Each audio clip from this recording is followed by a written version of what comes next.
Et puis des trucs utiles, quoi. Pas juste des trucs où on se met en avant. C'est pas le but. C'est pas c'est pas quelque chose qu'on fait pour l'image. C'est vraiment quelque chose parce qu'on a une partie sociale à Xamax qui est gérée par Terry Witcher. Et puis c'est vraiment dans ce but-là. C'est pas de la com ou comme ça. Salut Michel. Ciao, tu vas bien? Très bien. Bonjour. Bonjour. Salut. Salut Raphaël. Ciao. Ciao. Salut. Oh purée, c'est Trop, hein. professionnel. T'as Hein. vu ça? T'as vu ça? Ouais. On fait ça bien, mais c'est parce qu'on a la TV. People TV qui est là. Donc on doit pas dire de bêtises. C'est quelle TV? People. La TV des gens sympathiques. J'aurais tes lunettes de soleil, hein, par contre. C'est le bronzage hivernal. Donc bienvenue à vous pour cette conférence de presse d'avant-match. Je vous ai donné quelques informations déjà sur le public attendu, sur l'action spéciale, sur le fait, je ne sais pas si tu as vu tes stats, tu auras ton 200e match de Ligue avec Xamax, Ok. si jamais. D'accord. Non, j'avais pas. Si tu as le droit de jouer, hein. C'est pour le coach, mais si tu as le droit de jouer, c'est ton 200e match en Ligue avec Xamax. Et puis, peut-être pour commencer, comme d'habitude, Michel va nous donner un mot sur l'effectif qu'il a à disposition, sachant que Os est suspendu. Alors, Os suspendu.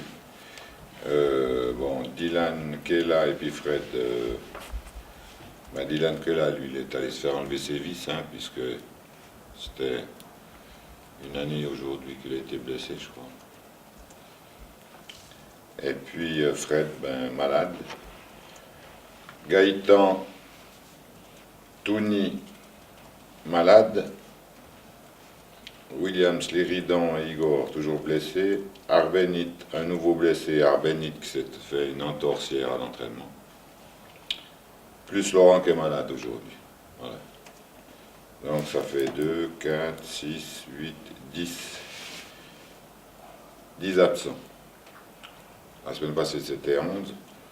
On a récupéré Jérémy, mais on a perdu Arbenit et puis Laurent. Je sais pas celui. Semerovic. Il est bon. Il est bon. Ouais. On a récupéré Semenovic. Ça veut dire qu'on a perdu qui alors en plus? Os.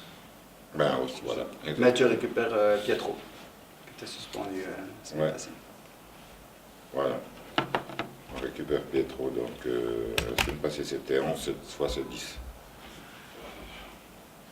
Juste refaire le compte des absents. Parce que Alors, si on fait le compte, Je vais pas. Os suspendu, Voilà. Djuric blessé, Arbenit blessé, Kela, qui s'est fait enlever les vis, Nimani, Carlon, Caroline est une et il malade, est blessé. Hein. Blessé. Blessé, longtemps, Garland, longtemps. mais bon, lui, ligament de la cheville déchirée. Hein.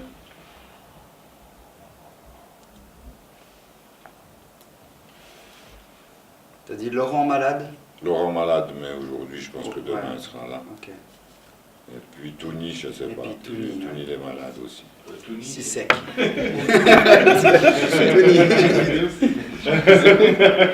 Qui d'autre ça veut dire? Igor et Liridan, toujours blessés. Williams, Ouais, Liridan. toujours blessé. Arbenit, nouveau blessé.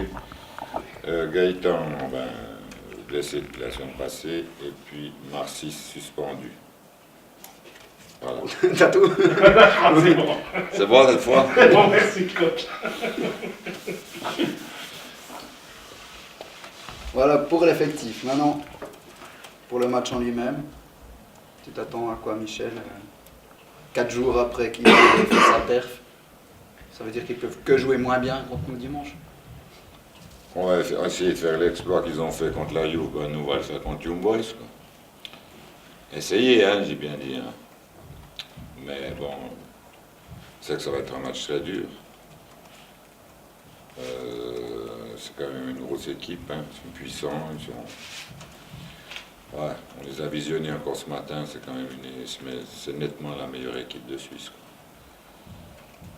On les a visionnés contre Bâle, contre Thun, pour mettre sous pression Bâle à Bâle comme ils ont fait. C'est du costaud. Mais bon, dans le foot, hein, tout est possible. Il faut y croire, et puis on verra.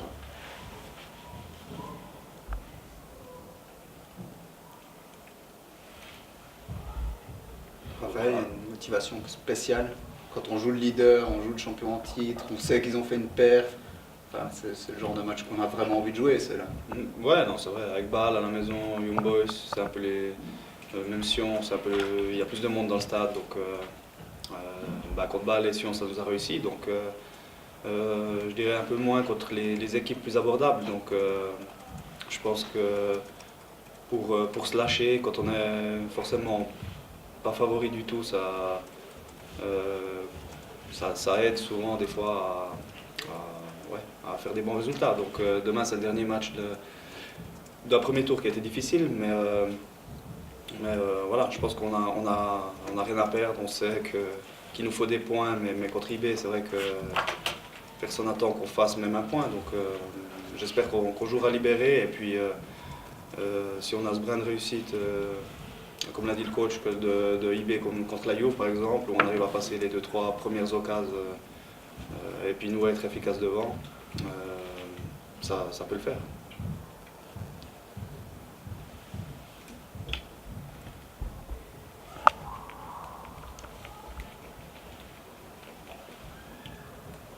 Du coup, je t'ai coupé, mais vas-y seulement, Manu, vas-y seulement. C'est toi de mettre Non, non, le mais cérémonie, vas-y. y a pas de toi.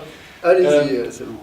Coach, en particulier, c'est la défense qui inquiète. Là, en plus, avec ce forfait d'Arbenit, en plus, il faudra encore réinventer quelque chose. Est-ce que c'est le secteur qui vous inquiète le plus face aux forces d'attaque? Je pense que c'était le secteur qui nous a inquiété le plus de ce premier tour, parce que des buts on en marque, hein, mais il faut toujours en marquer 4 ou 3 pour gagner un match. Donc c'est toujours difficile quand on prend autant de buts. Mais bon, après, on essaie de finir ce premier tour avec ce qu'on a. Et puis c'est vrai qu'on a des blessés, des suspendus. Et on va essayer de trouver une défense, quoi.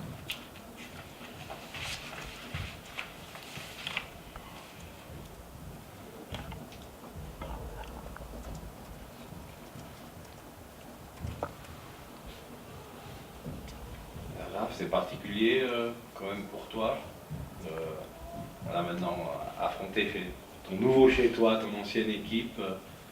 Ouais, c'est vrai que c'est la première fois depuis longtemps que je joue contre IB avec Xamax. Donc, ouais, non, c'est toujours spécial. C'est vrai que déjà à Berne c'était spécial. Là,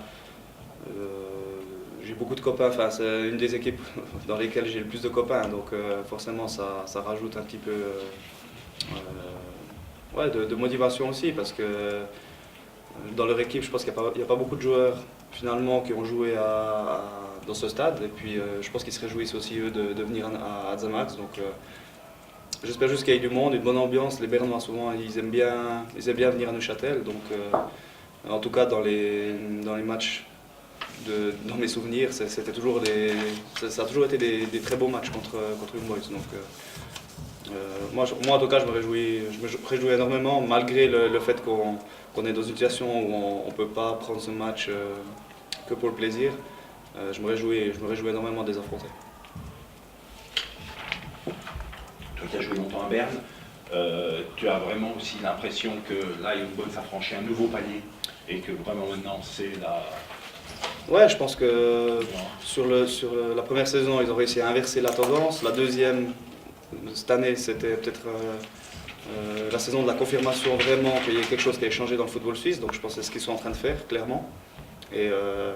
Et puis après, l'année prochaine, je pense que Bâle, ils auront à cœur de nous se rapprocher. Mais c'est vrai que ça ressemble aussi à mes premières années à Young Boys, où on essayait de se rapprocher de Bâle. Souvent, Bâle creusait l'écart assez rapidement, et puis c'était difficile. Donc ça me rappelle vraiment que les choses sont inversées comme ça l'était il y a 4 ou 5 ans.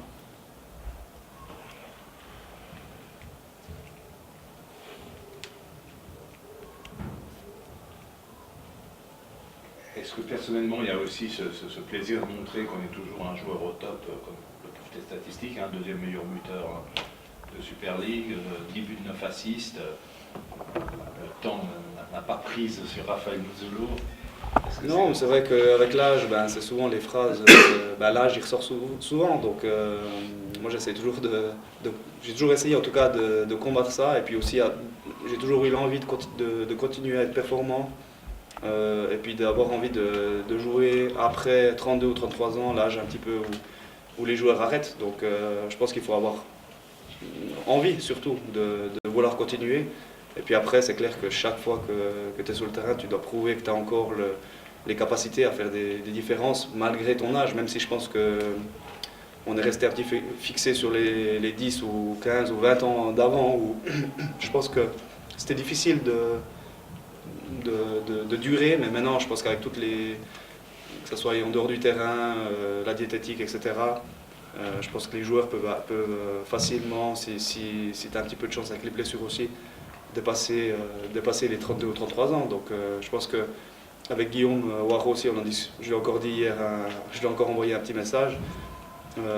Pour lui aussi, hein, il joue en Champions League, ça fait longtemps qu'il ne joue plus en Champions League, et puis lui aussi il doit chaque fois prouver que finalement il est toujours là. Donc il le prouve encore une fois de plus, même s'il a une année de moins que moi, qu'il dure, et puis que même si c'est au Havre, c'est pas son nom qui marque, et puis il doit à chaque fois prouver, avec aussi de la pression du titre et puis de la Champions League, qu'il a toujours le niveau d'évoluer à un niveau international.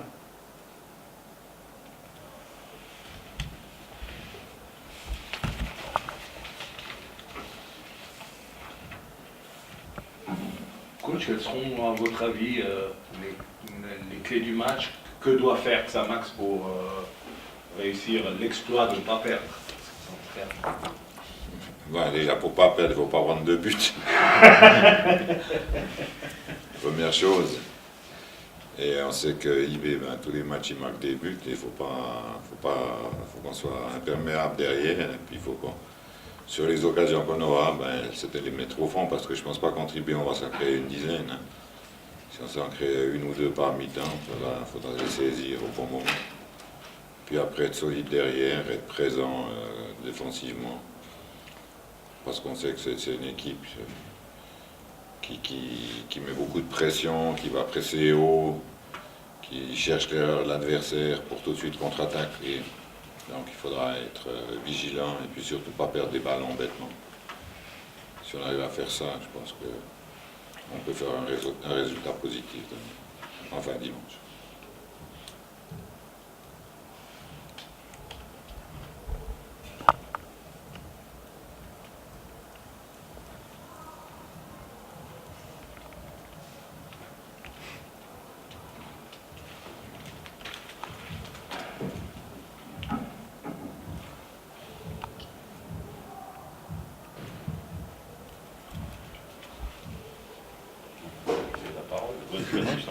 Ouais, je vais juste demander à Raphaël, tu disais avant le premier tour difficile, comment toi tu l'as vécu ces deux premiers tours en fait, cette première partie de saison? Non, difficile, parce que les résultats d'équipe, c'est vrai que c'est le plus important. Hein. C'est ce qui donne la bonne humeur dans le vestiaire. Et puis c'est vrai que si je pense à notre dernière victoire, ça fait bientôt, je sais pas, le mois de septembre. Donc ça fait longtemps. Et puis c'est vrai que finalement, on se dit aussi que les vacances vont faire du bien, parce que voilà, 2 mois, tu t'arrêtes, tu peux penser un petit peu à autre chose. Et puis après, le deuxième tour, c'est souvent, comme on dit toujours, un autre tour. Et puis c'est clair qu'on devra nettement élever le niveau par rapport au premier tour. Mais c'est clair qu'il y a eu énormément de moments difficiles. Mais je pense qu'en même temps, c'est aussi dans ces phases-là que les joueurs apprennent, parce que voilà, on s'est clairement battu contre des équipes qui avaient des certitudes, et puis nous peut-être un petit peu moins. Et puis après, c'est vrai qu'avec les blessures, les changements, beaucoup de changements dans notre équipe aussi, on ne pouvait jamais aligner non plus la même équipe. Donc on s'est beaucoup battu, et puis je pense que psychologiquement on a beaucoup appris, et puis on sera, je pense, beaucoup plus fort au deuxième tour, en tout cas mentalement. Mais c'est vrai que maintenant le but, ça sera aussi de ne pas être décroché complètement, parce que de jouer avec 10 points ou 12 points de retard, là c'est compliqué. Donc là, je pense que ce sera, pour le dernier match déjà, ça serait bien si on arrive à finir à 16 points. Mais après, pour le début du deuxième tour, de ne pas être décroché. C'est ça va être une chose qui sera très importante pour pour tout le deuxième tour. Et paradoxalement, tu as réussi peut-être une des meilleures, statistiquement en tout cas, une des meilleures phases de ta carrière. C'est pas bizarre, c'est pas un peu... d'un côté, tu dois te réjouir de ce que tu produis, puis de l'autre côté, non, qui va pas bien. Comme je dis, j'ai jamais vraiment pu me réjouir. C'est vrai qu'il y a eu quelques petits moments où c'est vrai que quand tu marques puis tu arrives quand même à arracher un match nul ou par exemple, que ce soit à Bâle ou à Lugano comme ça, ben voilà, c'est des petits moments quand même de réjouissance, mais c'est vrai que les vrais moments où tu peux, voilà, tu es content pendant peut-être 2-3 semaines de suite parce que tu fais 2 matchs de suite, tu gagnes, etc. On n'a pas eu beaucoup de moments vraiment où on s'est vraiment relâché. On était toujours à fond, on a toujours dû aller chercher des points. Et c'est vrai que quand tu fais 3-4 mois à fond, en plus avec pas beaucoup de résultats positifs, c'est usant. Mais je pense que ça... Moi je suis content aussi de voir quand même si on a fait que 13 points, qu'on s'est battu. Et puis même s'il y a eu quelques petits matchs où on aurait pu mieux faire, je pense que dans la globalité, on a quand même toujours tout donné. Et puis il a manqué peu à la fin. Mais voilà, c'est les détails qui font gagner en Super League, qu'il faudra au deuxième tour avoir appris de ces choses-là. Tu sens que l'équipe elle a quand même pris en expérience. Elle a pris en expérience. Moi, je trouve, ouais, néo-promu, il a pris en expérience. Ouais, moi je trouve quand même, parce que c'est vrai qu'il y a eu... Voilà, au début, c'est vrai que dans les 5 matchs, 0 points du début. Après, on s'est quand même on s'est bien relevé.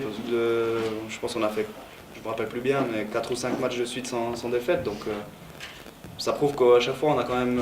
on s'est battu contre les choses. Et puis, pour notre groupe, qui est ou inexpérimenté, ou des joueurs qui sont arrivés en été, ou des jeunes aussi, c'est quelque chose dans leur carrière qu'ils auront vécu et puis qui pourront leur ramener dans le futur. Donc, en tout cas, à l'époque, quand j'étais jeune, on s'est beaucoup battu contre la relégation et puis c'est des années qui m'ont apporté énormément pour la suite de ma carrière. Donc, en espérant bien sûr qu'il y ait une issue positive, parce que c'est vrai que si tu te bats toute l'année et qu'à la fin tu descends, c'est vrai que c'est quand même une note négative.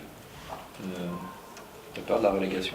Vous avez peur de la relégation déjà dans le groupe Non. déjà sur la saison? Non, en tout cas, non. Ce n'est pas ce que je ressens chez mes copains, mais non, on n'a pas peur. On savait qu'on était on allait se battre pour la relégation, ça s'est démontré par le premier tour. Et non, on a peur, on n'a pas. On se bat contre ça. Je pense qu'on va se battre jusqu'au dernier point qui est en jeu, mais je pense honnêtement que si on gomme et puis qu'on élève tous un petit peu notre niveau sur le deuxième tour, ça peut le faire. Mais c'est clair, actuellement, même une place de barragiste, au début de la saison, je l'aurais signé, et puis actuellement, je l'aurais signé aussi. Donc, le but, c'est de se maintenir, c'est depuis le début comme ça. Et en tout cas, c'est sûr que là, les vacances, comme j'ai dit, je pense que ça commence à... Je sens quand même chez les joueurs, ils ont envie de penser un petit peu à autre chose pendant quelques semaines. Mais dès la reprise des entraînements, on sera de nouveau à fond pour faire beaucoup mieux que ce qu'on a fait ce premier tour.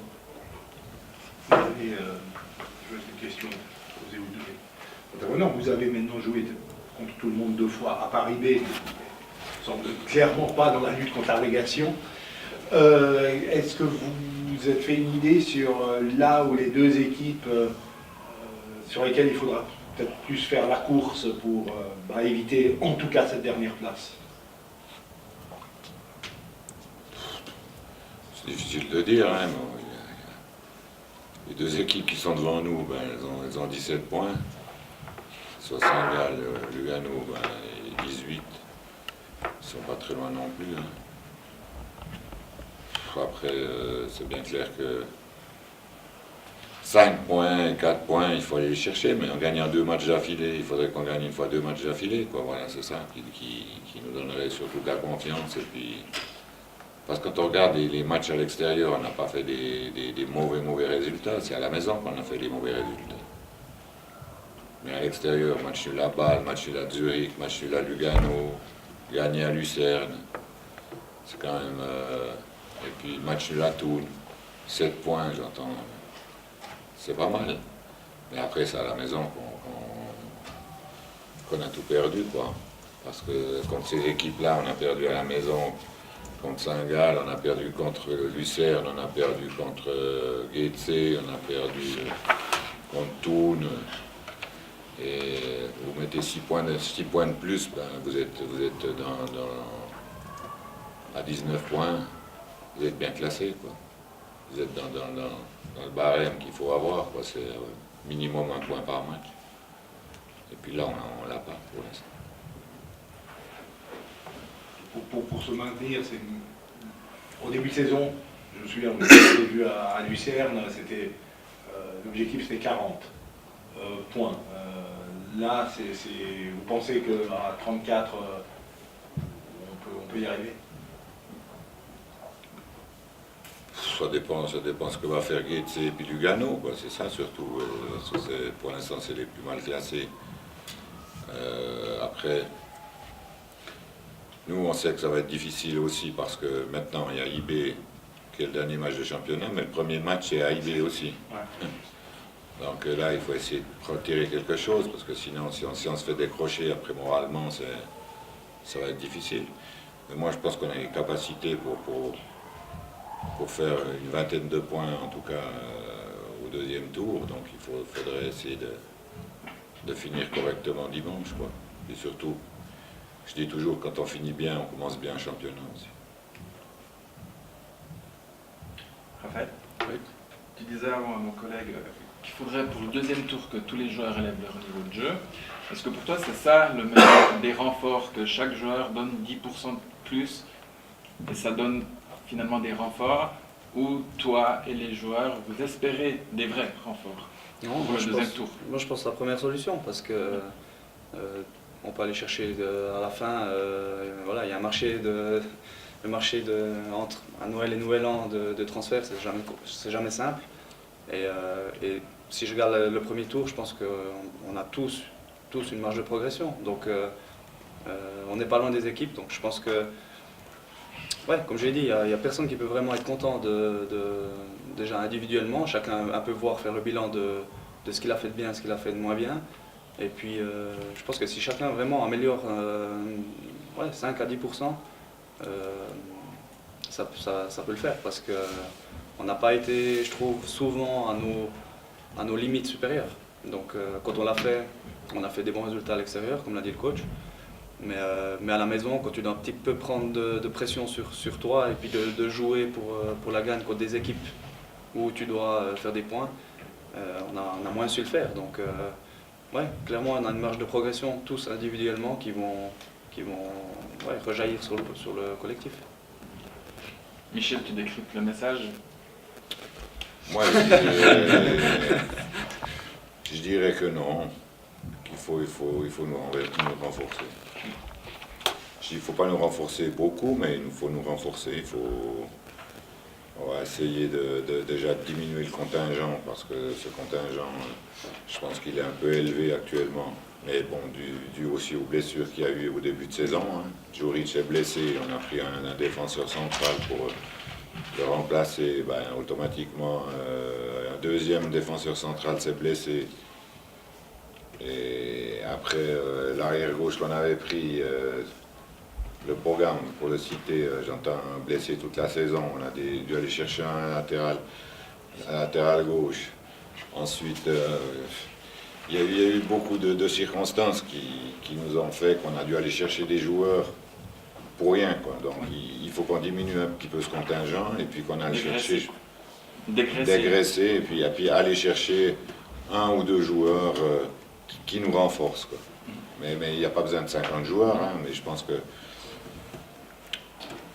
derrière, il nous faut quelqu'un, et puis je pense qu'au milieu, ou que ce soit un milieu défensif, ou un 8, moi je dis, ou un milieu de couloir, il faut aller chercher, quoi, parce qu'on n'est pas assez. Et puis, j'entends, on a fait un contingent avec certains joueurs qui n'ont pas pu s'adapter aussi et ces joueurs-là, ben, il faut presque s'en séparer, quoi. Il faut leur dire, écoute, voilà, cherche un autre club. Et qu'on dégraisse, parce que quand on est 25 à l'entraînement, et puis qu'on sait que déjà il y en a 5 qui ne viennent pas dans mes idées de jeu, voilà. Ces 5-là, mais en allant chercher 2, puis qu'on reste à 22 joueurs, Parce que 22 joueurs, on en a besoin. Quand il y a les blessés, les suspendus, comme demain, ben, on est plus que 16. Hein. Avec tous les blessés qu'on a, je vois qu'on est 16 joueurs de champ. Donc, mais il faut se renforcer. Moi, je pense que là, il faut se renforcer d'un ou deux joueurs. Je voulais revenir aussi sur Raphaël, quand vous lui dites que c'est peut-être ses meilleures statistiques. Mais moi j'ai toujours dit que si Raphaël il avait été centralant depuis le début de sa carrière, il serait peut-être international. Donc ces 2 dernières années, ben, félicitations parce que marquer autant de buts, ouais, c'est exceptionnel ce qu'il a fait. Tu as joué pendant 15 ans en mauvaise position. Non. Latéral, hein. Ouais. Non, mais après, au début de la saison, moi, je suis revenu ici à la fin pour redonner au club, donc avec énormément de motivation, déjà en Challenge League, donc c'est pas facile de revenir ici, de passer de la Super League en Challenge League, donc je savais aussi qu'en montant d'un échelon en Super League avec le cadre qu'on avait, j'allais devoir aider, donc à la fin j'essaie de faire le maximum et puis c'est vrai que j'ai pas la réjouissance parce qu'à la fin c'est un sport collectif et puis ça, pour moi les statistiques c'était souvent aussi, c'est vrai que maintenant c'est beaucoup plus regardé encore, toujours, il me semble que chaque année ça augmente le fait de regarder les statistiques, mais c'était plus pour, souvent les coachs me demandaient un petit peu plus de statistiques, donc j'essayais d'en faire le plus possible, mais j'ai vraiment été éduqué au niveau footballistique par le résultat de l'équipe. Et puis mes premières années en tant que milieu de couloir, j'essayais d'abord de faire mon effort défensif, et souvent j'économisais peut-être 1 ou 2 courses vers l'avant pour être dangereux, pour peut-être la fois d'après mieux défendre. Donc voilà, c'est pour ça que c'est vrai que tu as bien résumé, c'est un petit peu, voilà. Je suis content, c'est vrai que quand tu marques, tu es forcément content, mais quand tu es dernier avec 13 points, tu peux, et puis que tu essayes t'as un rôle de leader dans l'équipe, le premier but n'est pas atteint finalement. Tu as économisé quelques courses en avant, tu as aussi économisé quelques courses en arrière. Ouais, je les économise en arrière maintenant. Je peux pas courir pendant. Maintenant, c'est les autres qui courent pour moi.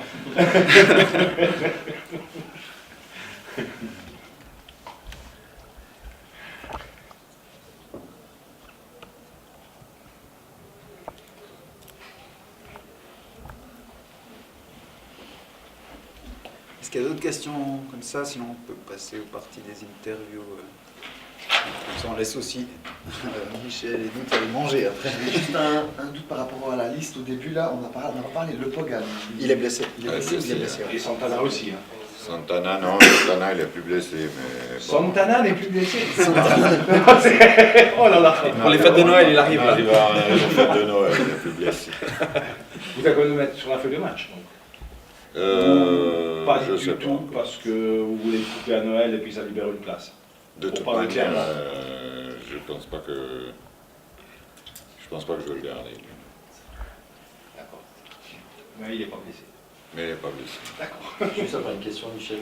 Vous parliez des renforts à intersaison. J'ai discuté avec le président il y a quelques temps qui me disait qu'il voulait des joueurs qui connaissent le championnat parce que pour s'adapter au synthétique et à l'hiver pour la préparation c'est compliqué. C'est la même chose de votre côté, c'est aussi ce que vous visez, c'est des joueurs qui connaissent bien la Suisse. Non, surtout qui parlent français. Parce qu'on en a trop qui ne parlent pas français actuellement, puis c'est difficile la communication dans l'équipe. Et après, qui connaissent le championnat suisse. Au moins les conditions. Ouais, qui connaissent les conditions que si on prend ces joueurs, c'est pour nous renforcer. Quoi. Puis c'est pour donner un plus à l'équipe, c'est pas pour venir pour se balader. Est-ce que vous avez des pistes concrètes à l'heure actuelle? Écoutez, on aurait 1 ou 2 pistes, mais il faut trouver un peu d'argent. C'est toujours le même problème. Disons, pour donner les choses dans l'ordre, il faut de toute façon que des joueurs partent pour libérer de la masse salariale, parce que le club ne peut pas payer encore 3 joueurs de plus que ceux qu'il y a déjà. Ça, c'est pas possible. Donc il faut de toute façon qu'il y ait des joueurs qui partent, qu'il y ait des salaires guillemets disponibles. C'est un peu dans ce temps-là que ça doit se passer. Mais là, on risque de laisser passer le train, comme on dit. Hein. C'est un peu le risque, mais ça travaille dans les deux sens pour essayer de... On travaille un peu comme ça, quoi. Ouais. Mais pour faire simple, en fait, le club ne va pas engager tant qu'il n'y a pas 1 ou 2 joueurs qui sont partis. Parce que il n'y a pas l'argent, quoi. Bêtement. Ça veut dire qu'il n'y a pas de tractation avant le 2 janvier parce que les joueurs ne vont pas partir avant. Bah, À moins que des joueurs partent avant. Quoi. Parce que ça aussi, ça se discute déjà pour que des joueurs cherchent ceux qui n'ont pas de temps de jeu. Ils le savent qu'ils n'ont pas de temps de jeu. Ils savent aussi qu'ils ont intérêt à jouer pour leur carrière. Donc, Je pense qu'on est 25 joueurs de chance. Il y en a 5 qui partent, puis qu'il y en a 2 arrivés, ce serait l'idéal. Parce que je pense que 5 joueurs de chance libéreraient pas mal de masse salariale, et puis on pourrait les remplacer par des joueurs quand même. Qui gagnent plus ou qui gagnent la même chose, j'entends, je sais pas, mais de toute manière, après, c'est... Puis 5 joueurs qui nous servent à rien, quoi, voilà.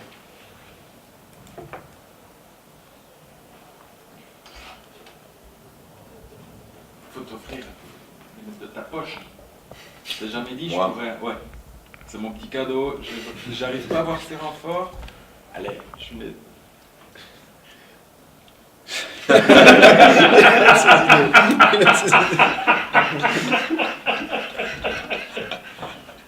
non, mais je pense qu'il t'a une perche. Il veut nous offrir un joueur. Thierry, entier. Entier de ta poche.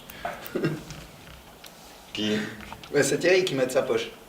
En fait, il attendait le retour qu'on lui demande. Vous faites à 2 sinon. Ah, Cotiser. comment vous voulez faire avec le film? Ah, quand il n'y a pas de solution, il faut payer de soi-même. Non, c'était pour aider. Hein. Bien, moi, juste là. Si le joueur m'appartient après, puis que je leur vends le double, ça va. Raphaël Nozzolo, mercredi dernier, la Champions League, Young Boys qui affronte la Juventus. Tu es dans les tribunes, tu vois ce match. Raconte-moi les émotions, raconte-moi comment tu as vécu ce match et tout, en pensant que, évidemment, tu as joué dans ce club très longtemps, que tu pourrais y être, que voilà, cette Challenge League, c'est un peu un rendez-vous raté, en fait, tout ça en même temps. Comment tu l'as vécu ce match, toi? Non, comme un supporter, hein. Je pense que c'est clairement là-bas, chaque fois que je vais, je m'entends bien avec les supporters là-bas. Et puis c'est vrai que je vibre assez souvent pour Young Boys, donc c'est toujours des beaux moments, surtout quand le stade il est plein, c'est une belle ambiance. Et puis c'est vrai qu'en Ligue des Champions cette année, ils ont fait 3 matchs où ils auraient pu gagner à la maison et puis plus les matchs à l'extérieur. Donc c'était bien de les voir, mais ça serait encore mieux de jouer contre dimanche. Il y a un petit peu d'envie quand même par rapport à, si on jette un coup d'œil dans le rétroviseur, il y a un petit peu d'envie Non, parce que c'est vrai que le travail qui a été fait en amont, il y a des joueurs qui devaient le faire aussi, parce qu'on essayait de se rapprocher de balles le plus possible. Je pense que dans le club, il y a beaucoup de choses qui ont changé de mon passage déjà. Ça commençait déjà à travailler dans le bon sens. Et de voir que maintenant tous les fruits des 5-6 dernières années, ça paye enfin, c'est beau à voir. Et puis comme j'ai énormément de copains dans l'équipe, je me réjouis énormément pour eux. Et puis voilà, j'espère qu'ils arriveront à fêter 2 titres de suite. La Juventus, une équipe qui a été battue que 2 fois en Champions League cette saison. Quand on voit un club suisse qui bat la Juventus avec Ronaldo qui joue, c'est magnifique, ça aussi pour le foot suisse. Ouais, c'est magnifique pour le foot suisse, c'est clair, pour les points aussi qui sont importants, parce que ça devient toujours plus difficile de se qualifier directement dans la Ligue des Champions pour les clubs suisses. Donc c'est vrai que contre la Juventus, c'est toujours une question de prestige. C'était aussi la première victoire de Young Boys de l'histoire en Ligue des Champions. Donc voilà, je suis content d'avoir participé à ça. Et puis j'espère que l'année prochaine, ils pourront faire une deuxième campagne où ils auront aussi beaucoup appris et puis qui pourront répercuter ça sur l'année prochaine. Guillaume Haro, premier buteur de Young Boys en Champions League. Tu as dit en conférence de presse que tu avais envoyé un message par rapport à remercier et tout. Voilà, tout le monde se connaît quand on est à haut niveau comme le tien. Ouais, non, mais c'est vrai que quand il est arrivé à Young Boys, j'étais peut-être un des seuls qui le connaissait parce que les Suisses allemands ne regardent pas du tout la Ligue 1. Moi, je suis toujours d'ailleurs fan de Paris, donc quand il est venu, c'est sûr que j'ai eu du plaisir à l'aider aussi à s'intégrer. Et puis, quand on voit maintenant ce qu'il est devenu, une icône à Berne, mais aussi en Suisse, aussi, où je dirais c'est un personnage parce qu'il essaye de faire de la musique aussi à côté. Donc en Suisse, c'est jamais bien vu de faire deux choses en même temps, mais en France aussi. Donc je me réjouis pour lui parce que voilà, il continue à marquer, il a un âge, il a une année plus jeune que moi, mais il prouve chaque week-end dans le foot suisse, mais aussi au niveau international que c'est un grand joueur et puis c'est devenu un copain avec le temps. Donc voilà, je suis content pour lui. Il va jouer je lui ai dit, tu vas jouer ton premier match à Neuchâtel, donc on t'attend ici. Ça, c'est le point similaire entre toi et lui, finalement, le meilleur buteur de son équipe, comme toi, et puis aussi un âge certain par rapport à ce monde du foot. Donc voilà, comme quoi ça peut très bien marcher aussi. Ouais, c'est clair, c'est toujours des efforts. Hein. Les gens ils pensent que c'est facile, que finalement c'est le nom qui est sur le maillot qui fait marquer, mais il y a beaucoup de travail derrière, il y a beaucoup de sérieux aussi. Lui, il a l'envie de continuer, je pense, à jouer encore un petit moment. Donc, une fois que tu as la motivation de faire des efforts encore dans les dernières années, ça paye. Et puis, je pense que pour lui, comme pour moi, ça marche bien en ce moment, même si pour lui, quand même nettement mieux, parce que son équipe est première du classement et puis la mienne dernière. Mais voilà, c'est des beaux moments et puis je pense qu'on savoure aussi les derniers moments de la carrière parce que la fin s'approche aussi. Ce dimanche 16 décembre 2018, dernier match du premier tour contre IB. 2019, premier match du deuxième tour contre IB. C'est un peu le cadeau empoisonné pour Neuchâtel-Xamax, ça. Ou bien Ouais, c'est une chance, enfin c'est une opportunité, ou bien non. Ou tu préférais une équipe, tu préférais Lugano ou bien Getse par exemple. Non, je pense que ça peut être une chance aussi parce que là on finit le championnat. C'est vrai qu'il nous faut des points, mais personne ne nous attend. Ça peut libérer aussi des choses dans notre équipe. Et puis de recommencer par Young Boys pour le deuxième tour, c'est aussi t'es pas tout de suite sous pression de devoir gagner un match contre un concurrent direct. Ça peut aussi apporter certaines chances. Donc je pense qu'il y a clairement des choses positives à avoir de ces deux matchs, mais c'est sûr que je parlerai différemment si on fait 2 matchs 0 contre eux. Mais non, franchement, on est confiant, on va essayer de faire le maximum et puis d'essayer de bien terminer pour bien recommencer en 2019. Ton coach Michel de Castel, juste avant à la conférence de presse, t'a fait un compliment magnifique en disant que si tu avais joué au poste de centre avant depuis le début de ta carrière, tu serais à un niveau international actuellement. Ça fait plaisir d'être apprécié comme ça et puis d'être cette renaissance comme ça. Ouais, c'est le deuxième maintenant. Après Blažević qui avait aussi dit, donc voilà, ça fait plaisir. C'est vrai que c'est jamais quelque chose que j'ai recherché d'être en équipe nationale. Ça n'a jamais été un objectif pour moi. Bien sûr, quand ça arrive, ça te fait forcément plaisir, mais c'est pas un regret dans ma carrière. J'ai énormément de plaisir à voir l'équipe actuelle avec énormément de jeunes talentueux. Et voilà, je pense que ma carrière devait se dérouler comme ça et j'en suis pour l'instant très heureux qu'elle s'est déroulée comme ça finalement. 10 points, 9 assists, il y a un premier ex-aequo, puis tu es le deuxième, troisième en Super League des meilleurs buteurs. Ça te donne une pression supplémentaire par rapport, j'ai envie de dire, à la vie à l'extérieur. C'est-à-dire, tu dis, oula, je monte pas sur une moto, je fais pas de ski, je fais rien parce que mon équipe, elle compte sur tous les joueurs, mais sur moi, elle compte absolument. Est-ce que ça met une pression supplémentaire au quotidien en disant, attention, pas la grippe, pas tomber malade, pas de blessure, pas rien, un poids supplémentaire dans ton poste actuel là? Parce que tout le monde compte sur toi. Hein, tout le monde, alors. Non, c'est vrai que depuis que je suis arrivé, c'est vrai que j'attendais aussi beaucoup de moi-même. Donc je voulais venir ici en apportant au club toute l'opportunité qu'il m'avait fait finalement en tant que Biennois à 40 km d'ici, de pouvoir venir ici, de pouvoir me faire jouer. Et puis aussi les gens ici m'ont tout de suite accepté. Donc j'avais à cœur après la faillite et puis mon départ à cette époque-là de revenir dans le club après. Et puis j'essaie de redonner le maximum. C'est vrai que ça se passe bien depuis que je suis revenu. Donc forcément je suis heureux. J'aurais voulu peut-être que ça se passe un petit peu mieux ce premier tour. Mais dans l'ensemble, c'est vrai que je prends énormément de plaisir à jouer. Et puis non, je vais quand même pas faire de ski, mais voilà, je vis normalement et puis voilà, apaisé et heureux dans ce que je fais. Aussi profiter de la vie, ça c'est bien. Une dernière question, cette ambivalence entre tes stats qui sont magnifiques, ta carrière ici, cette saison qui est magnifique pour toi, et puis le club qui est dernier avec 13 points. C'est vraiment dur, c'est difficile. Un président qui lance des appels aussi pour retrouver de l'argent, un entraîneur qui dit qu'il faut dégraisser absolument pour essayer de retrouver une masse salariale pour engager d'autres joueurs. C'est compliqué, c'est paradoxal. paradoxal. Comment ça résonne en toi, ce paradoxe? Ouais, c'est vrai que c'est un petit peu paradoxal en ce moment parce que voilà, l'important c'est que le club aille bien, que finalement l'équipe avance au classement aussi. Et c'est vrai que sur les derniers 4-5 mois, c'est pas ce qui s'est passé la plupart du temps. Donc c'est aussi intéressant parce que c'est dans ces moments-là que tu apprends plus sur l'aspect humain aussi. Tu vois les réactions des joueurs. Et puis je pense que dans l'ensemble, on essaie de combattre le plus possible les événements. Et puis les gens ici à Neuchâtel sont indulgents avec nous. C'est aussi ce qui, je pense que voilà, on le sent. Ils ont envie qu'on réussisse. Et j'espère que le deuxième tour va mieux se passer. Mais c'est vrai que voilà, je ne peux pas être totalement content de ma performance individuelle tant qu'il n'y a pas celle de l'équipe. 200e match ce dimanche en Ligue nationale avec Neuchâtel-Xamax. Magnifique, quoi. Un stade, Ouais, enfin un statut, voilà. Ouais, non, c'est vrai qu'au début de carrière, tu travailles pour déjà en faire 10 ou 20. Donc c'est vrai que quand tu arrives à un certain nombre, tu n'y penses plus vraiment. Mais ça a été un rêve pour moi de pouvoir simplement vivre ma vie déjà en tant que footballeur et puis de pouvoir la passer en Super League la plupart du temps. C'était clairement un de mes objectifs. Donc il a été atteint. Et puis c'est sûr qu'il manque peut-être un ou deux trophées par-ci par-là, mais voilà, je pense que c'est pas non plus le plus important dans la vie. Je pense que j'ai énormément appris aussi, voilà, j'ai évolué en tant qu'homme aussi grâce au foot et c'est des choses que je pourrais apporter plus tard dans ma entre guillemets deuxième vie. Merci Raphaël, et Merci. puis encore plein de beaux buts avec Neuchâtel-Xamax. Merci Merci beaucoup. beaucoup.